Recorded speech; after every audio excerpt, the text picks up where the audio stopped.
Hello and welcome to the Pop Culture Pausecast. I'm Mike, and today I've got, as always, Bill, and we are talking about the Japanese role-playing games. But first of all, Bill, I just wanted to touch on give me a brief summary of what your sort of background is when it comes to JRPGs, because I think we differ quite substantially in that sense. Okay, well, Final Fantasy VII, I think, was most people's first RPG back in the day, but I had very bad experiences with that game. I had a damaged disc, I had corrupted save files, I had all kinds of issues like that meant I had to play the first part of the game several times. So I wasn't too thrilled, but I also was very much into my Legend of Zelda at the time. Ocarina of Time, and I can't understand why people wanted to watch cutscenes and sort of watch moves happen when you could be doing them yourselves in Ocarina of Time. So I was very young and naive to the format when it first arrived on the scene. But it was actually Panzer Dragoon Saga and Grandia 2 that first opened my eyes to what the genre could be. Panzer Dragoon Saga on the Sega Saturn, I was fortunate enough to have my friend Dragan, who introduced me to the Sega Saturn, and there was this. Although Final Fantasy VII does have it, Panzer Dragoon hit this sweeping score and this epic feel to it that made me go, "Oh, now I get it. You can't do this in a game in any other format. You know, fly a dragon, do massive fireball spells from a dragon side of things, and the story it was telling. Do you see what I mean? But as much as that game was a one-off for me, I thought, okay, well, that's an exception to the rule. And then I played Grandia 2, which is a lot of people don't really talk about Grandia. Have you heard of Grandia before? I've heard of it, but I can't tell you one thing about it. It's always just kind of got the reputation as being Sega's sort of RPG series. Yeah, so it started on the Sega Saturn, but we never got the first one over here until the PlayStation re-release. But Grandia 2 was a Dreamcast exclusive at the time, right. And I just jumped on the Dreamcast. And I picked up Grandia 2 thinking, okay, I want to give these RPGs another time. And it was getting a lot of praise, but being on Dreamcast, no one cared. Yeah. I played it and I was like, there's so much more that you can do with this turn-based system. Yeah. And Grandia 2 just stopped that whole ATB, you take your turn, they take their turn thing, and added in this mechanic, which I think a lot of people will probably be more familiar with Child of Light now, where you have a bar across the bottom, which is your action gauge, and all these little... You'd love it, Mike. You'd love it. All these little icons move across the bar, and it's kind of like a race to see who's going to get to the end of the barred action. And when you get to this section of the bar, you then get your choice. And you have to judge, can I attack the enemy in this time? Or can I do a counter and stop their go? Or should I block because I'm not going to have enough time to action this? Right. And that extra mechanic made me think it's not just about watching and waiting and, you know, a storyline playing out. And that's when I started going, okay, everybody keeps talking about Final Fantasy. I need to go and look at other RPGs because that's where my niche is. It's going to be the ones that push the boundaries, that try them out. Right. So for the longest time, I played Skies of Arcadia because, again, that was a different thing. Tales of Symphonia, Baton Chaos, all of those odd RPGs that a lot of people went, battle system's good, but it's not as good as this because of the story. Yeah. And as soon as anybody said the story wasn't as good, but the battle system was great, that's what I was looking for. Right. So, yeah, that's where I started. So for the longest time, without, you know, handing back over to you in a moment, without me talking about my entire history, I was the one you came to when you'd played everything else, and I could say, well, you should try this. Or if you wanted to test whether RPGs were actually your thing, yeah, I was the one that was looking for gameplay in RPGs over story. Yeah. But yours got a different story, have you not, Mike? Yes. So when I sort of came into prevalence with gaming, I feel like the turn-based RPG was completely dead, unless it's Pokemon. That for the most part, at least in the mainstream, that was Dead and Buried. Oh, true. I forgot about Pokemon. Yeah, that was a big thing. But like, Yeah. so I kind of avoided it for the longest time, and I never at the time I never really got into Pokemon. So it took for me to sort of get into other sort of old retro games, and it's kind of like I started going through the list, looking for lists of best games of all time, and I'd see these same names come up again, over and over again. Yeah. And I was like, so the first one I ever played was Chrono Trigger. Now, Chrono Trigger ruined JRPGs for me. Now, I know anyone who's listening... I feel I've missed a part of the story here, because it's now like one of your favourite games I know of all anyone time. who's listening to this now is going to have like a hissy fit, but let me explain. Okay. It's not that it's bad that ruined RPGs for me. It's that it takes everything that I wouldn't like about JRPGs and completely fixes them.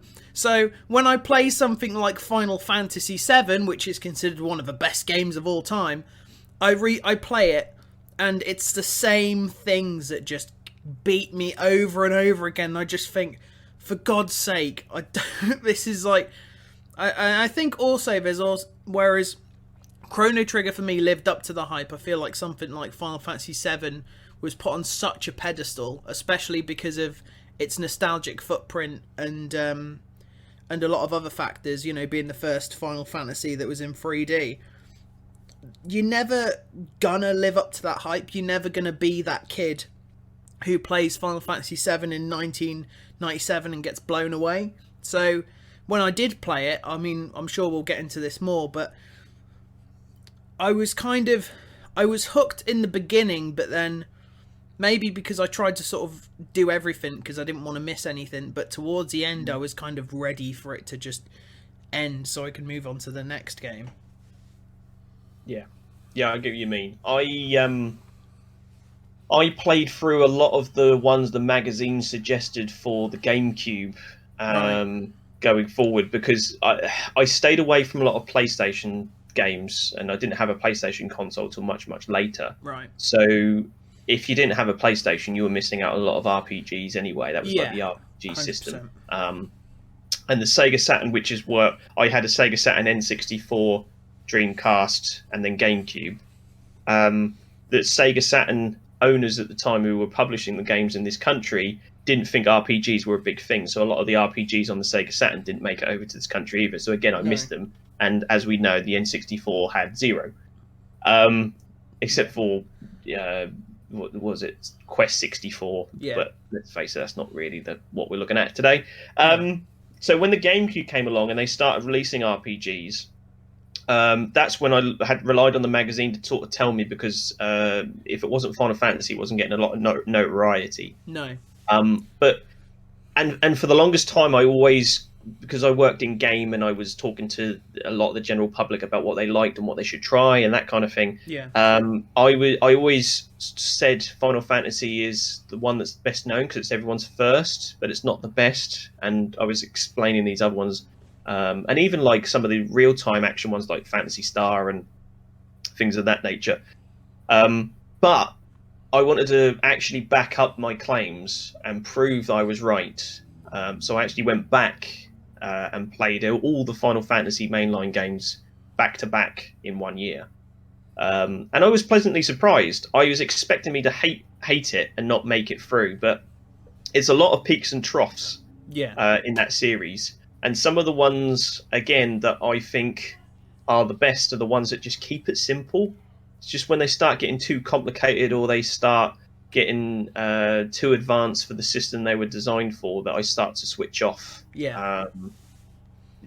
I played the best, like you tend to do for your show. I played the best versions of the games I could play at the time. Yeah. So the most up-to-date versions of Final Fantasy 1 and 2 are on the PSP. Mm-hmm. And they'd done a gorgeous job upscaling and redesigning that game. So they were really enjoyable. But when I came to playing Final Fantasy 5 and 6, the best versions of that were on Game Boy Advance, and they weren't so nice. No. So yeah, it's difficult to judge them completely, but ultimately, Final Fantasy is very much a kind of sit back in the game. You know, there's a lot of pressing action over and over again, of course, as you play. And as much as I understand the love of the characters and the way they play them, and when they do something unique, like I find in 10 or 9, then they stand out a lot more to me. 7 Remake as well, I thought was mostly quite good. It pales in comparison, going back to our previous episode, where gameplay is king for me, and that's why these other games that I mention stand out in the forefront. Well, I think on the topic of combat, I think one of the most underrated series for RPGs is one that you'd think would be quite mainstream, which is the Mario and Luigi series.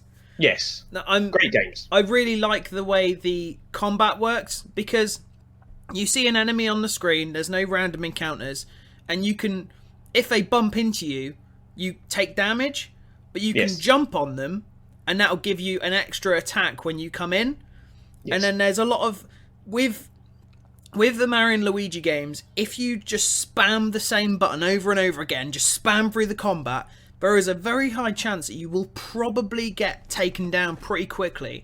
And that doesn't mean the game's difficult, because it's not, but it's all about timing. You know, you can there's one of the biggest problems, I think, that they've not really found a way to fix, is that you play JRPG and you've got that one enemy that will just one-shot you, and there's nothing you can do about it unless you've got like the best armor, or you've got some sort of magic barrier on you. You get hit, you're taken down. But in Mario and Luigi, you see a fireball coming towards you, you can jump over it, or you can have it go over you, or there's a Goomba running at you and you can jump and land on him, and then that'll take damage. So you always seem to be...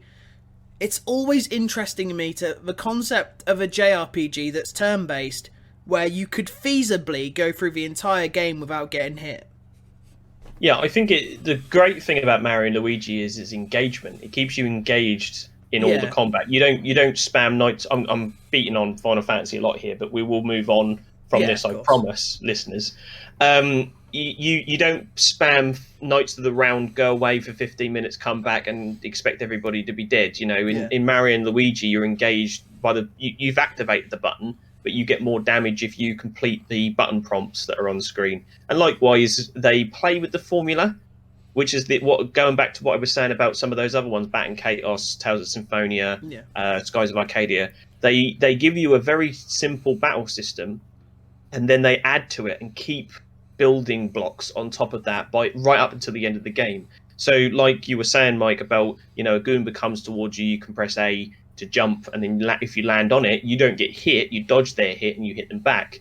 But then when you go up against a Spiny who's got spikes on its back, if you try, it will attack you the same way, and if you jump on it that way, you will actually take damage because it's got spikes on its back, so you can't do that. You'll have to try something else. And that's to answer your original question, that's my background. I prefer the ones that are more gameplay heavy and the ones that will allow me to do that.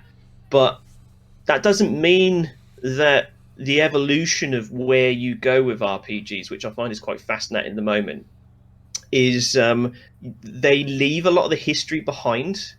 There's still loads you can do with turn-based combat, but they almost sort of shy away from it as if it's some sort of slow-paced embarrassment.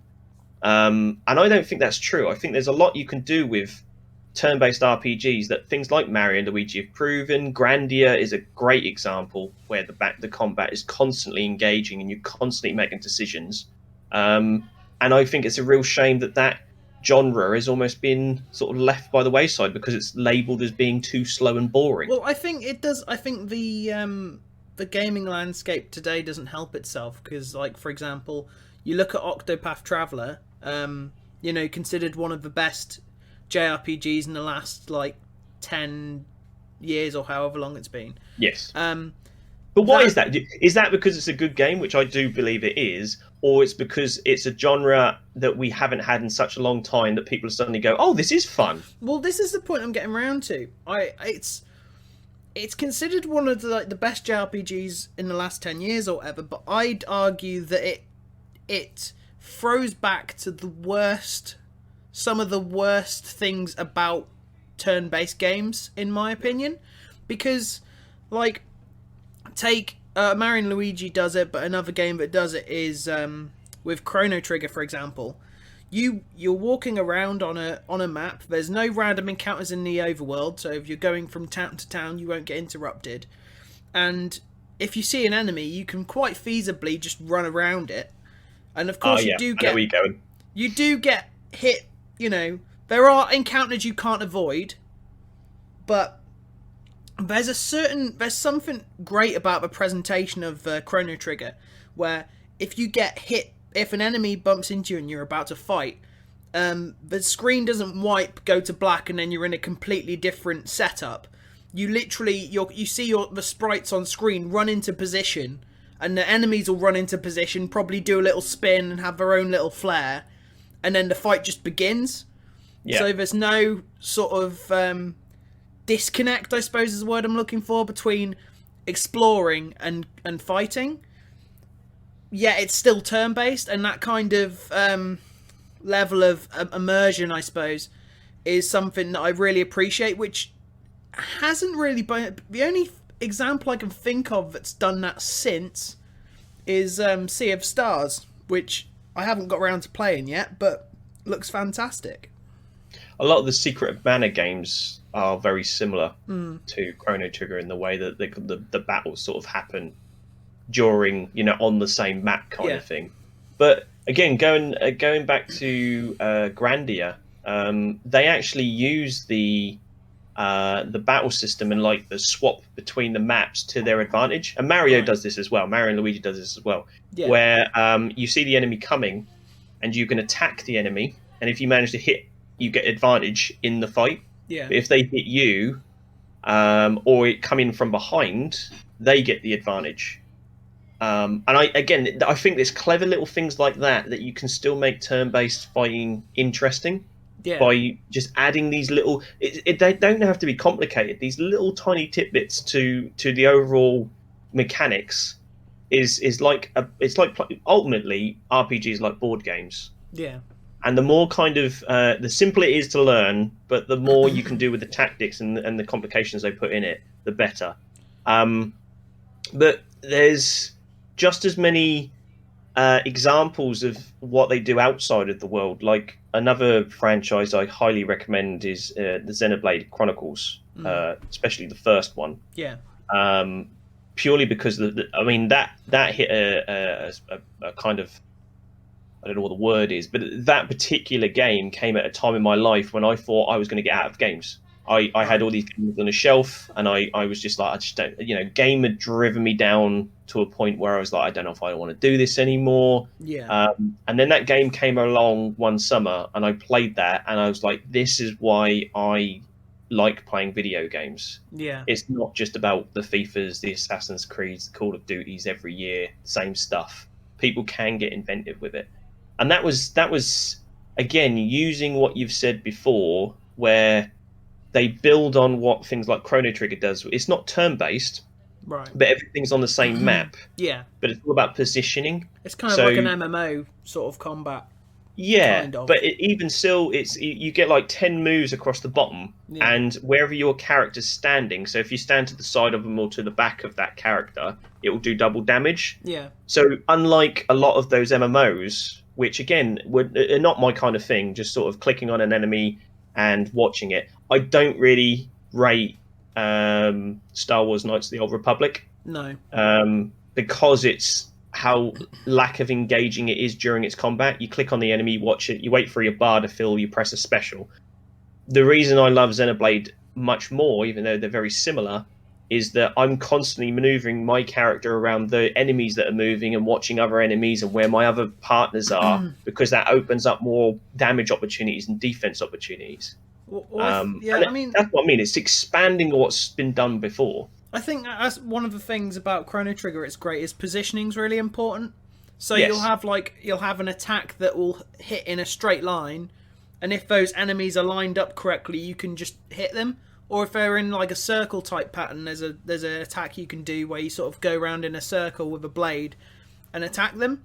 And also you've got the tech system where you can combine one of your moves with another party's moves and do, like, say for example you do spin with your sword, another character can set it on fire, and then you like got this like fire tornado thing. And I think one of the great things about that is it kind of gives every single party member their own reason for being there. I think one of the problems with JRPGs is kind of like the problem with that I've been having with Final Fantasy VI is, I mean, for one, in Chrono Trigger, all your party members level up at the same time, whether they're in your party or not, which is ideal. But also, I think like their you know, the synergy they have is great, and you can also change party members on the fly. You just press a button, swap your party members, done. You can't do it in combat, but you can do it outside of combat.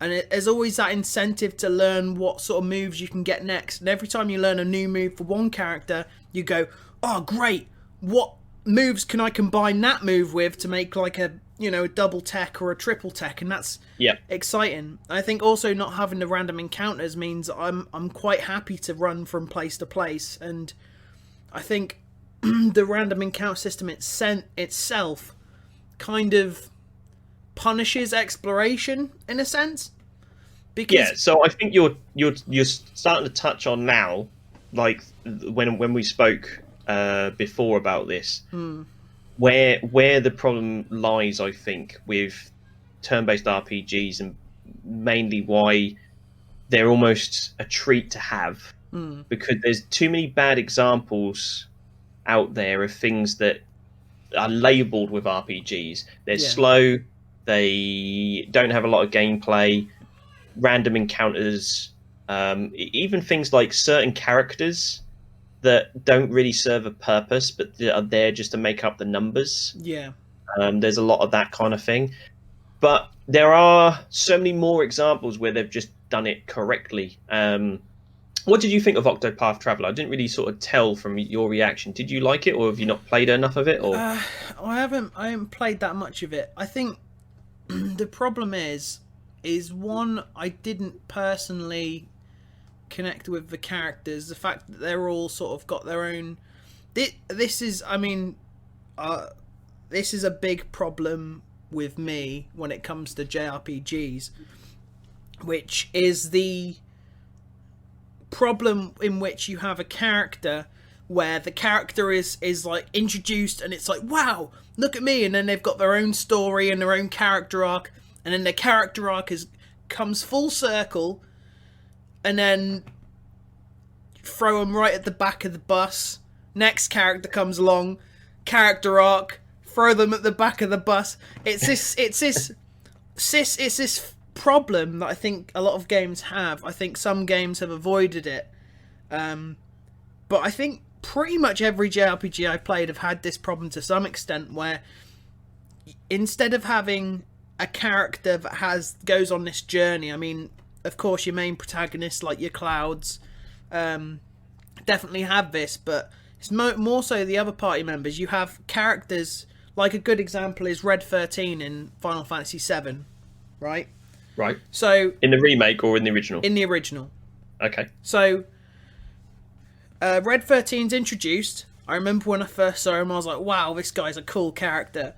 And then not long after, you go to Cosmo Canyon, and you meet his grandfather, even though it's not his grandfather, and he's like, oh, I hate my dad. He betrayed everyone and stuff like that. And then there's this really nice sequence in which he finds out that his father was actually died protecting the village, right? Yes. Now, after that happens, what's the biggest character moment that he has throughout the rest of the story? I I don't really recall anything after that moment, I have to admit. But Yeah. go on, tell us. There isn't. No, that would probably be why. Yeah. No, this is my point. Like, if you have nothing to do with your character, if you have your character has nothing to do in terms of the plot after a certain point in the game, either think of something or kill him off. Well, I partially agree with you with some characters that we could probably go into, but I think the unique, well, it was unique in the past, not so much now. The trait of an RPG is that even if a story is not progressing via words or speech or music, you're still leveling up a character for them to learn new moves and new tactics, and they're still battling. So there's an element of RPG where even if you're playing through the game and you're beating bosses, the story's still being told in a certain way. But then doesn't, like Final Fantasy VII, for example, you have to level them up individually. Yes. So feasibly, you could just put Red 13 out of the way and he could literally be irrelevant for the entire rest of the plot. Yeah, he could be, but he also could be a main party member for you, and you could build new stories essentially as you go through and level up. I get what you're saying, and I think that's probably one of the reasons why we have about 500 characters in Final Fantasy VI. But, like, I think, for me, I mean, you're a lot more gameplay orientated than I am. I think I seem to value the story a lot more than the gameplay. Otherwise, I wouldn't even attempt to play games like Final Fantasy VI. But I think I do have that. I would rather have a tighter party where they're all working together, all have deep, interesting characters, than just have like with Final Fantasy VI. It's like, oh, this guy, he can mimic other people. Oh, this guy, he doesn't do what you tell him. Oh, this guy is a Moogle. Like, he does little different dances. Like, that's great, fantastic, but take them out of the story and they literally do nothing.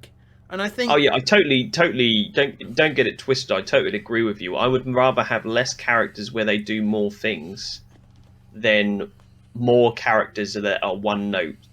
And a good example of that is Fire Emblem or Final Fantasy Tactics, right? Where the whole purpose of those games and why they have a massive cast, not in every game, this is a gross generalization, of course, is to build up your army, because you've got to have 20 units versus 50 units, so therefore you need numbers to be able to do it. And a lot of the characters, they might look cool, or they might have a little paragraph at the end of what they did, or one or two levels that sort of say why they've met with the team. Yeah. But as those tactical RPGs continue, they are literally just making up the roster. And again, my point still stands. I feel that when you're playing the gameplay and you put gameplay first, you're still building those stories when that one character suddenly went into God mode and wiped out 10 when you thought he was going to be killed. And in Fire Emblem, it's even more so, because if they die, they're dead forever. So you build up your own stories. But I totally agree with you.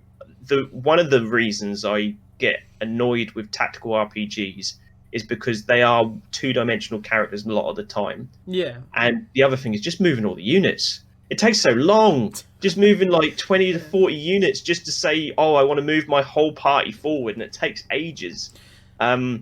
If I just had a smaller party, I wouldn't need to worry about that.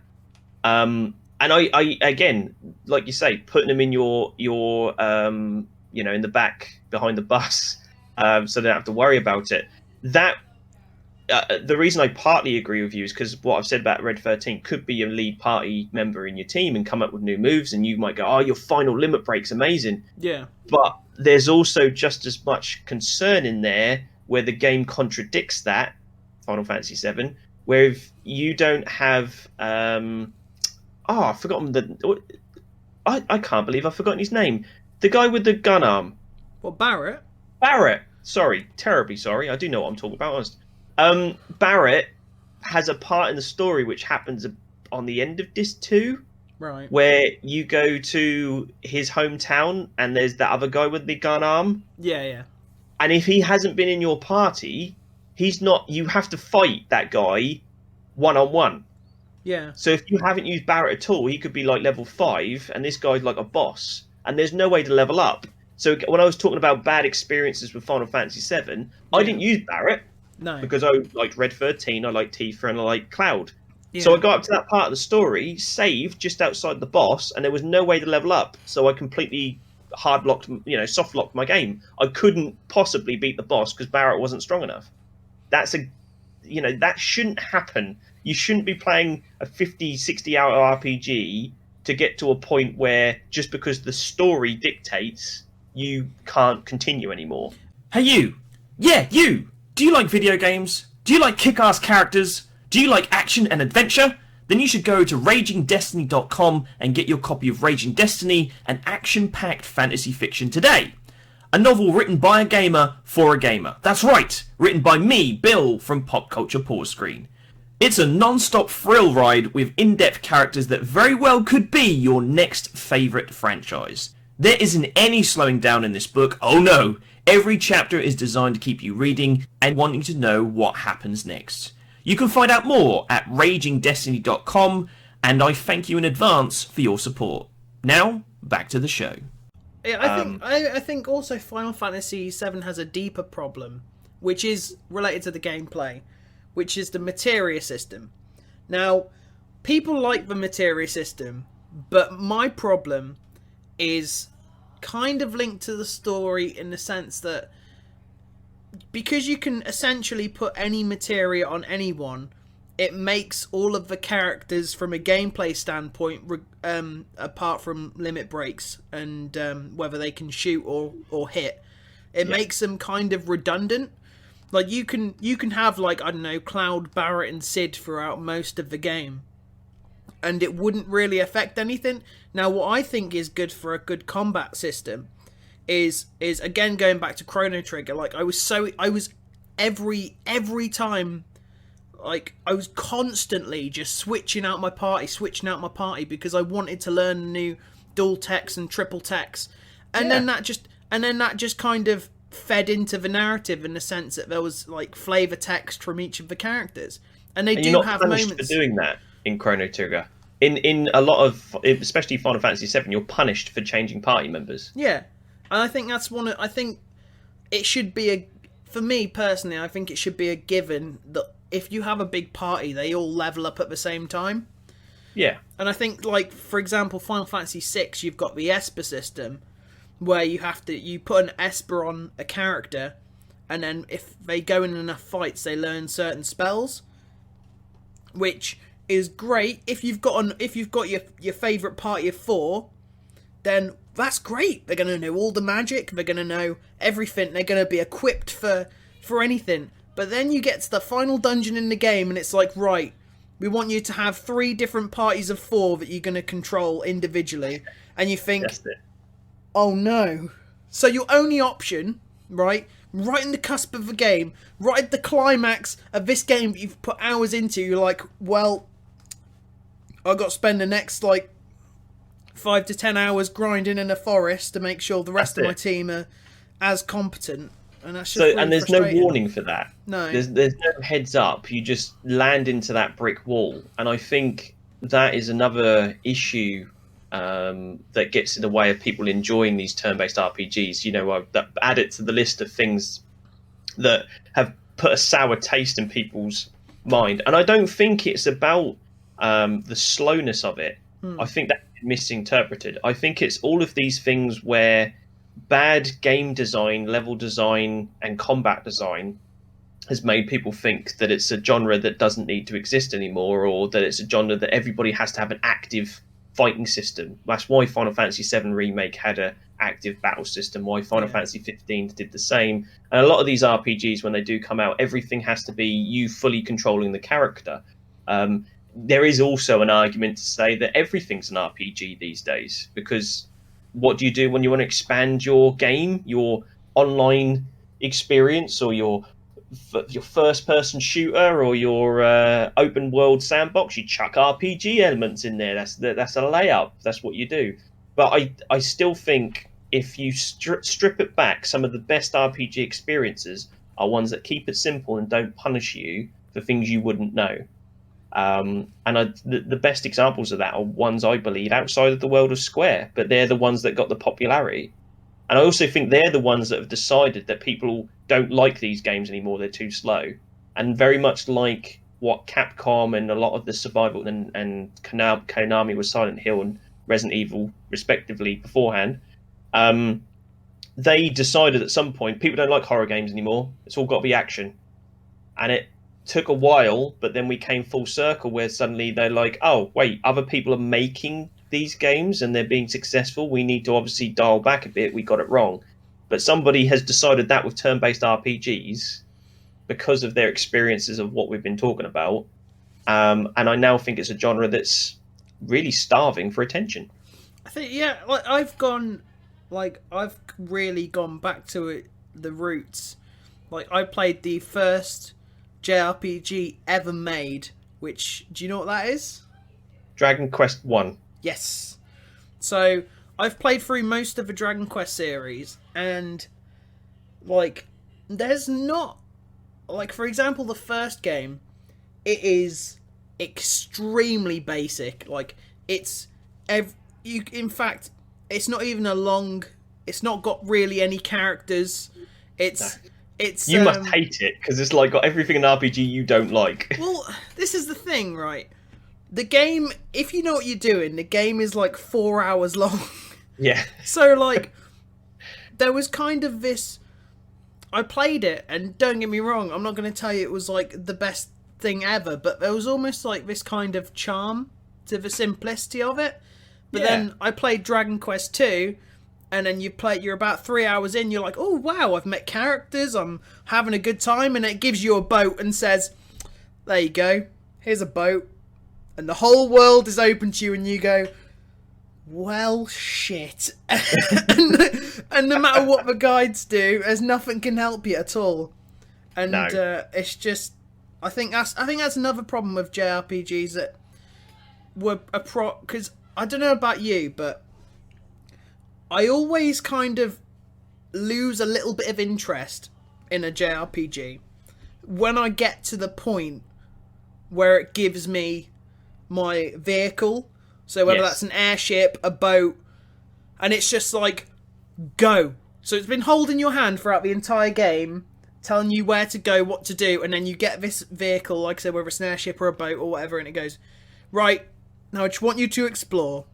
And I just think, well, I just don't know what to do. Again, it's an interesting thing. I was very much like you when I was going back and trying these different RPGs, where exactly the same. You get into the vehicle and it wants you to, and it's just off you go. Just you can go wherever you want. For me, that gives me almost anxiety, because I'm like, I know what you mean. Well, if I go the wrong direction and I've wasted 3 hours because I didn't know where you're going to go. That's my biggest issue with things like Skyrim. Yeah. Where it just sort of, where people find it really entertaining to say, well, yeah, you get on your horse and you drive in this, you're riding this direction. I know I've got to go to this town to do a quest, but then something happens over here and I don't go over there. That really annoys me, because I feel like I've been given so much freedom that I could potentially waste my time and get bored. I like the game to give me challenges to overcome, but that's why, going back to some of the RPGs I've mentioned, Grandia 2, Skies of Arcadia, Baton Chaos, Xenoblade Chronicles, they're all very good examples of how they guide you ultimately to the end credits. Yeah. And I think ultimately, if you haven't got a good gameplay, if you haven't got good stories, you can get past a lot of the problems in JRPGs if you just have that. No brick walls that you're going to run into for making a decision you didn't realise. No story things that are just going to hack the game up, or chucking loads of stuff in your game just to fill it out mini game wise. And the way Grandia does it is, it literally has, they wrote out a story first, and then built the game around it. And although when I played it the second time, my biggest criticism of Grandia 2 is it's far, far too easy, even on its hardest skill level. Yeah. The story guides you so nicely through the maps, through the locations, through the characters, and it changes the party out for you. Yeah. to basically say these are the characters you need to get through this section, and don't worry, when that character comes back, they'll be leveled up like the same as everybody else. And it gives you these eggs that you equip to people that has all the spells. Yeah. So if a character leaves your party, they leave the egg behind, so you can pick that egg up and give it to another character, and they've got all that spells that haven't been wasted. Yeah. So everything you level up, every moment you spend leveling characters up, is never wasted through the story. It also hands itself up. Where Skies of Arcadia is a massive RPG where you can sink 120 hours into that thing, and that made me excited to see what was in the map next. Right. Because, again, it has... When you first start, you're on an island, and then they give you an airship. But what they do is, you know... Normally, you know, Mike, you get an airship in an RPG, you think, on crimes, I can go everywhere now, and it's an issue. But the airship they give you can't go through these kind of wind walls. Okay. So it's still like corridors. And then when you go through and you go to a different location, and then you eventually get a better airship where you can go through some walls or whatever, it guides you on these compass points on how you go through them until the map is familiar with you and you understand where everything is, and then it lets you have everything. It doesn't just drop you in the map and say go everywhere. You already know your way around, like someone's shown you. Yeah. And now it becomes about, well, what if I do this? Well, how do I try that? And I think that's the way to do it. I think another issue with JRPGs for me, more from a story perspective, is there's a problem with... There's a certain way of introducing characters. Like, for example, Final Fantasy Vii, when I played that for the first time, I got very attached to like the first like 4 characters. So you had Zidane, Dagger or Princess Garnet, Vivi and Steiner. Now I thought they were all great. I was like, wow, I really like this band of misfits. You know, I was really engaged. But then they kept adding more and more characters, and a lot of them were getting swapped in and out throughout the story, so it didn't bother me too much. But when it gets to that point where it's like, okay, you can kind of use everyone now, it does kind of...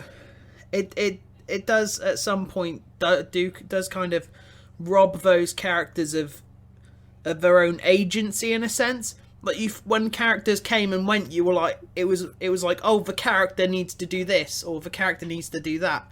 Whereas when it's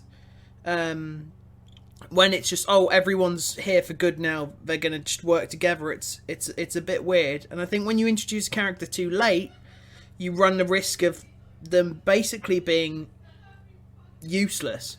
Like there was a character in Final Fantasy VI I got added to my party 2 dungeons before the end of the game. Yeah. So they were literally had nothing important to contribute at all. And I think that's another problem.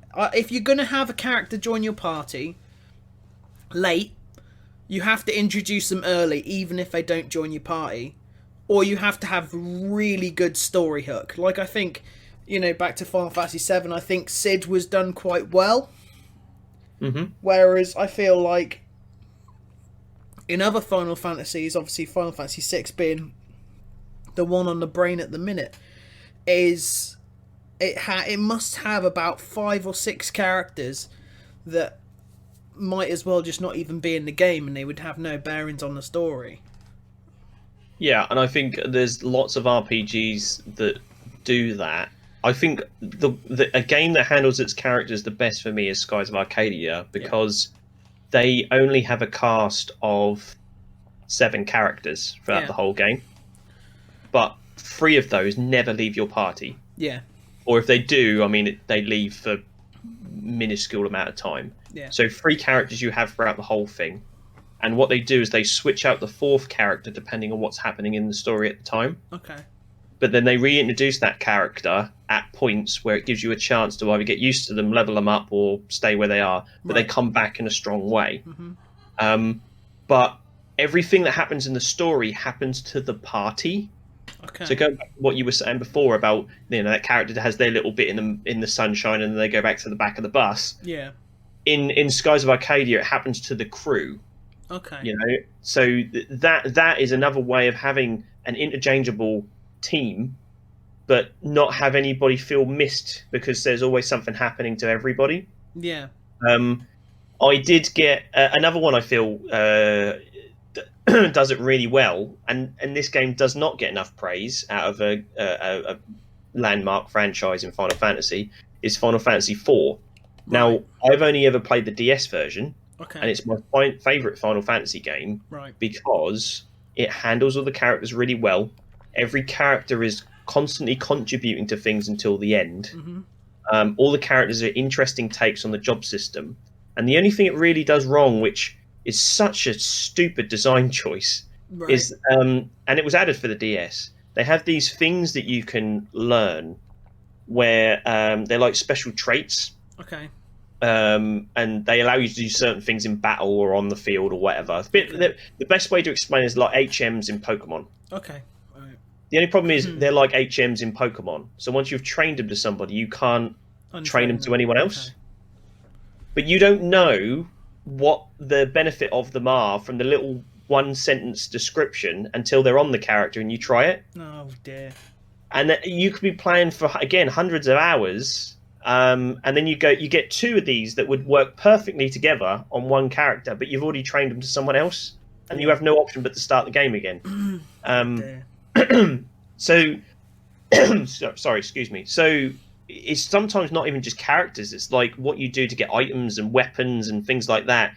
Why punish your player for not knowing or being familiar with your game when you could quite easily get round that? And I think, again, that deters people from RPGs and wanting to play them again, because it just met all of these silly design choices. Yeah. When like Grandia 2, where someone leaves your party or something, you've trained someone in the wrong area, you just lift those spells off and give them to someone else. You're not punishing people for putting hours into your game. And that's what I just don't understand, why certain people decide to do this with this genre. Well, like, I quite like the I like the simpler way of doing things where everyone has their own specific niche. I feel like the Esper system in Final Fantasy VI and the Materia system in Final Fantasy VII sort of have this issue for me, whereas like the individual abilities in Final Fantasy VI, like Sabin, who has like these fighting moves where you type in like fighting game type inputs and he'll suplex a train or whatever. Yeah. Like those are great, but when it comes to the magic, and the same with the Materia in Final Fantasy VII, it's kind of robs the characters of their own individuality.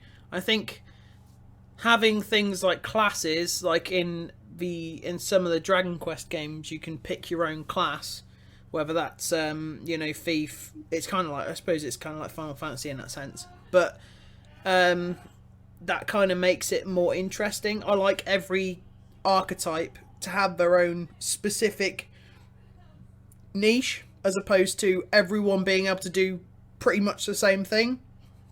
I think I definitely prefer that kind of sort of way of gameplay. The way they get around that in Grandia is only the magic is transferable. They still have their individual, like what would be the equivalent to a limit break, or their own traits with weapons, and like you don't take your white mage, or again equivalent to white mage, and turn her into a melee character. That's just not the way to play that game.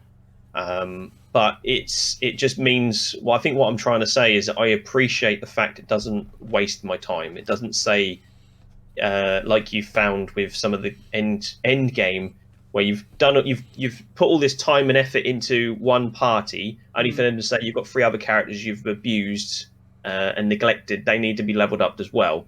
And it's like, so my 30 hours I've put into your game's not good enough. I need to put another 30 hours in to get them up to a certain thing just to see the ending. It's things that overcome that. But it's ultimately with this is that I've just sort of proven it to myself, just sort of talking to you now, is as much as I feel Final Fantasy is such a bad example of what makes a good RPG as you play through them all, there are elements in there that's contradictory to that point, but I do honestly feel that Final Fantasy is a bad series to get into RPGs when there's so much better out there. but it's such a big franchise that I almost have to communicate by using Final Fantasy, I don't know, isms, is that the right word? Yeah, I know To what you explain mean. to people what I mean. ATB, turn-based, limit breaks. When I say limit break to you, you kind of go, well, that's your special move, isn't it? Yeah, yeah. Whereas if I said any of the other kind of terminology you find in other games, people wouldn't understand it. So it clearly there's such an impact that Square have had with that franchise. And it's weird. It's weird to think like that people. Not only is it not the biggest series in Japan, but it's also not the first series in Japan. Like going back to Dragon Quest, that game is 11. That series is 11 games strong, not including spin-offs, and it's still turn-based. I don't like Dragon Quest though. I've tried so many times to get into it. I tried 8, Yeah.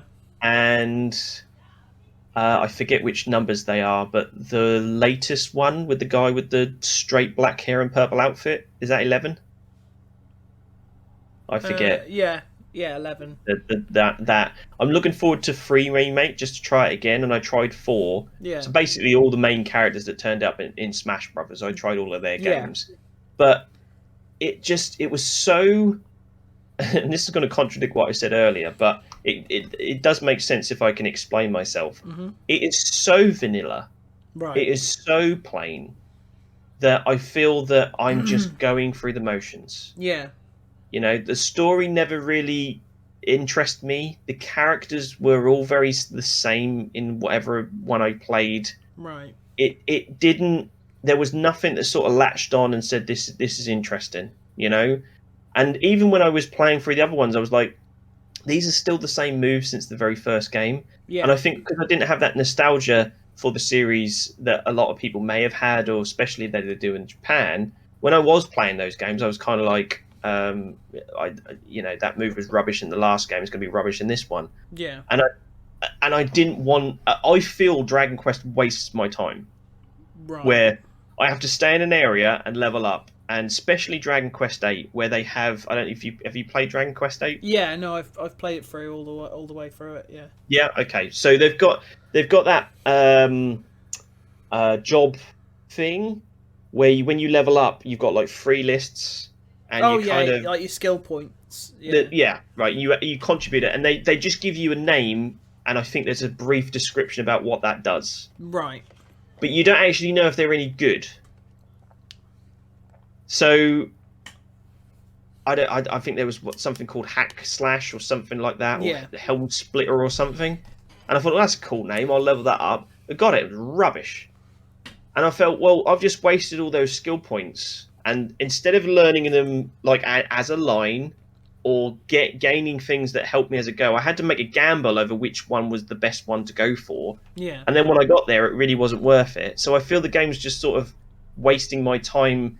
And it almost becomes bragging rights for some people that it's like, oh, I put 150 hours into Dragon Quest or 200 hours into Final Fantasy. I don't know if that's a good thing. If it takes you that long for you to either learn the mechanics, find out the best way to play a game, or understand and enjoy it, then I would rather have a 20-hour RPG like Panzer Dragoon Saga, which is literally streamlined right to the end with very little side missions, than have an RPG that says, oh, you didn't like that kind of setup, didn't really work with your party? Don't worry, put another 20 hours in and you can get up to the same point on a different skill tree, and eventually you'll make a good character.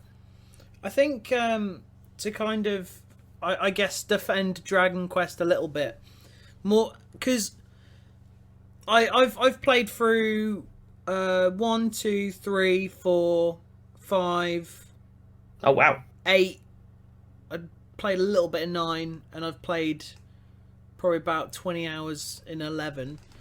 And Dragon Quest is a weird one, because Dragon Quest is like no other RPG in the sense that the overarching story is always the least interesting one.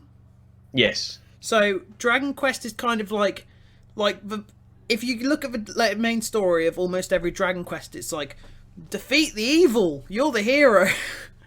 Yes. But like every town is almost like a TV show, or like a collection of short stories, where like every town is basically like a bottle episode, where you sort of come to grips with the characters and stuff, and like Sylvando is one that stands out in Dragon Quest XI as a really interesting character. But like if there was one Dragon Quest game that I think you'd probably enjoy more, it would probably be Dragon Quest V. That's the creator of Dragon Quest's favourite, and it's just sort of one of the fan favourite ones. But so I'll briefly just give you a summary of what that game's about. So in Dragon Quest V, you start as a small child, is only 6 years old, and you're sailing around the world with your father. And when you're with your dad, he heals you after every fight. He literally holds your hand around every single, everywhere you go. He's always holding your hand, and always taking you everywhere. He's always looking after you and stuff. And there comes a point where your father kind of is no longer with you, and something happens, and then the game cuts to 8 years later. And when I say you as a child, you're as a child for a good, at least like 4 or so hours. So it's not like a 10 minutes, your dad's gone, that's it. And then after that, there's another time jump. I don't really want to spoil anything. But then the game, best way to describe it is the game is a journey from a small child to a parent. So your party, for example, in the late game, is not made of you and 3 of your mates, or some weird creeps that you found along the way. It's made up of you, your wife, and your 2 kids. And it's kind of like this really grand journey of sort of going almost through a person's life. And I always found that really interesting. And there's so much like interesting and also dark stuff that happens. I think it's handled really well. But as someone who's played most of the Dragon Quest games, I completely understand what you mean when you say that it might seem a bit vanilla or a bit stale. And I think not that I'm a hardcore Dragon Quest fan, but I think people who do, I know someone who's absolutely obsessed with the franchise, and people go to Dragon Quest almost as like comfort food, because Final Fantasy, you never know what it's going to be, and it's the quality's up and down all over the place. Whereas with Dragon Quest, you kind of know what you're going in for, and I think that's why people still sort of play it, because it's comfortable. I totally get it. It's just because it's so vanilla, I feel, again, going back to what we said right at the start with engagement, it doesn't engage me into the battle system. Already you're on the back foot with me. Yeah. Because if it hasn't got a compelling battle system, I just can't get into it. No. So then it relies on its story, and like you've said, the overarching story is not the pull. No. So if it doesn't make you want to stop the big bad or go after and save such and such, I admit I'm programmed that way. I've been playing Mario for years. Save the princess. That's my ultimate goal. That's how I've been programmed to sort of play games. But if I'm not compelled by the battle system or the gameplay, it does land on the characters. And that's where I feel I am more compelled by Final Fantasy, because I do feel they do main characters really well. They look interesting. They have unique moves every time, except for obviously spells. And although they might be one note in a lot of the story where they play their part and go back to the back of the bus, I could tell you the most interest, like Red 13's biggest impacts when he is in the story. Yeah. But I played Dragon Quest 8 for, 20, 30 hours, and I couldn't. I remember the big bad coming in to the king's bedroom at some point, to try and assassinate him. Which version did you play, by the way? The PlayStation 2 version. Yeah. See, I played the... No, sorry, it was the DS version I played. Oh, right. Yeah, because the 3DS version streamlines quite a lot of things that were... Yeah, sorry, I originally tried it on PS2 when I was trying to get into PS2 back in the day, and failed. And that brings me on to another franchise that I absolutely loathe, and I've discovered last year.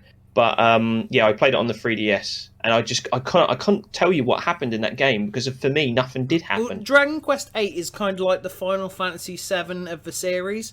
By that I mean like it's most likely everyone's first, so it has almost like this this upper status. It's like better than all the others because it's the one that people played first.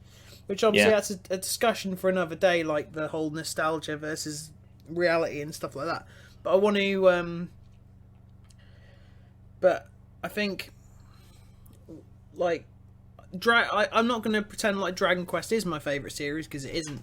I'm kind of slowly starting to learn more and more.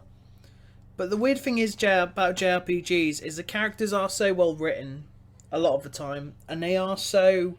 The music is always just absolutely outstanding, 100%. Regardless of the game. The worlds are often enjoyable, and you want to know more about them.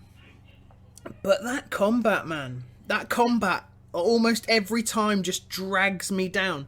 Like, you explore these dungeons that are basically like labyrinth, and the thing is, you want to go see where if there's a chest in this direction or which way the exits are, but going the wrong way means that I'm going to go into a random encounter, and it feels it's almost like I don't want to explore. Like, yes. People might criticize me in the same way they criticize people for going on easy mode, but I honestly couldn't care less. But like when it doesn't test you though, is it? If you did have an easy mode on a random battle RPG, what are you doing? You're literally just saving yourself time. It's not as if you need to get good. You just put more time into it to kill a boss. Well, like I basically like almost cheat when it comes to JRPGs. Not that I'm putting things on easy mode or anything, but I kind of, maybe it's just the way my brain's sort of wired. But I have to get myself what essentially is a cheat sheet, not to get through like battle strategies or anything like that. Almost to make sure, because if I missed one chest with one important item that I found 10 hours ago, I don't want to have to trek back there. If you can at all, because sometimes you have to start all over again. That's what I mean. Like, I don't. So I often have a list or like a kind of like a walkthrough that's like devoid of spoilers that kind of tells me, right, in this dungeon you're gonna find 2 ethers, 1 potion, a new helmet, and a key item or whatever. You are absolutely talking my language now about what I mean by wasting your time. You want to experience. I'm not that kind of person who wants to play New Game Plus. Yeah. Who wants to go through the whole game and then play the whole game again to find out what I've missed. Mm-hmm. If the game's good enough, that will do that naturally on its own. Yeah. And even if the game doesn't change, I'm more than happy to go back and play everything the same again. Yeah. I've played Sonics and Marios and Donkey Kongs over and over again. The game is the same throughout. Yeah. I don't need you to add new stuff and mechanics into it if your game's good enough for me to play a second time. I don't need an excuse. But what I'm ultimately saying is that the games I've mentioned do follow that. Panzer Dragoon Saga gets around that problem by having a very linear experience with very few secrets that are there, but you kind of just need to explore the map. And if you explore the map, and it points it out in your mind, because when you're going through the map, it's black, but when you go over the map, it turns every bit you've visited blue. So you're immediately impulsed to say, well, I'm just going to cover the whole map blue because I want to make sure I don't miss anything. Yeah. But because the game is a short RPG, and a lot of people will go, oh, it's about 40, 60 hours. Not really, because you could probably get through the game in about 20 hours by skipping the cutscenes. Yeah. So when you've... and the cutscenes won't change. It's not one of those spreading out kind of things. So when you go through Panzer Dragoon Saga, it's a joy to play because you see most of it the first time around. Mm-hmm. And if you do want to get the ultimate dragon, which is the big surprise, really, it's not really a spoiler. It's just something that you find out about by talking to people. You can start the game again and get through the game very quickly. So it gets around that problem by being a short RPG. It doesn't waste your time. But then you could things like Grandia 2, where there are no side quests. and the only thing you're playing is the main story, Yeah. you can see everything that game has to offer in one playthrough without you having to worry about missing a chest or missing a secret item or getting stuck or whatever. That's not a problem, that you shouldn't be penalized for doing that. And then finally, my last point is Baton Chaos, which is a card-based RPG where, again, you can play through the whole game and enjoy the whole experience with no knowledge. Right. And it teaches you quite well how to play it. But when you go back and play it again, you will get different cards and you will get different decks. The story doesn't change, but the effects in battle will change. So it's a different battle system every time you play that game, which is also great. Thanks for listening to the Pop Culture Pausecast. Check the channel for other episodes, new podcast every Wednesday. Or, if you're one of the cool ones, you can watch some of my other videos right here on Pop Culture Pause Screen, or maybe catch me live on Twitch every Monday from 7 PM UK time. And show some love to my partner in crime, Mike, over at his YouTube channel, Mike Ritiques. Link in the description. He does some great game reviews, he really does. And if you want some action, adventure, and kick-ass characters in your life, then go over to RagingDestiny.com and get a copy of my book, Raging Destiny, a novel for gamers written by me, a gamer. You won't regret it, and I appreciate your support. That's RagingDestiny.com. You should have links to all of this in the description below, or on screen now for you to click. But for now, it's time to stop talking and go play some bloody video games. Catch you next time.